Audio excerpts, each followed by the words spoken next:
کیا آپ نے کبھی سوچا ہے کہ آخر ایک چھوٹا سا بیج پودا کیسے بن جاتا ہے؟ تو آئیے جانتے ہیں آج کی ویڈیو میں۔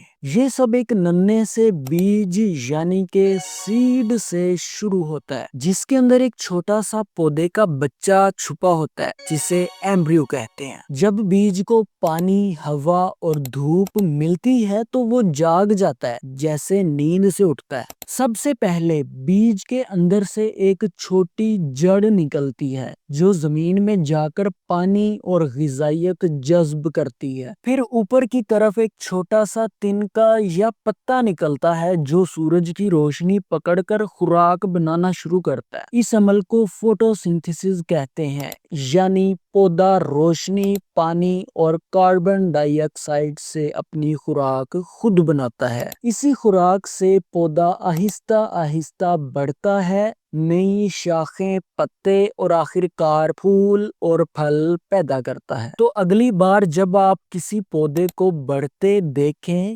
یاد رکھیں وہ سورج کی روشنی سے اپنا کھانا خود پکا رہا ہے، تبھی وہ بڑھ رہا ہے۔ مزید ایسی ویڈیوز کے لیے چینل کو سبسکرائب کر لیں۔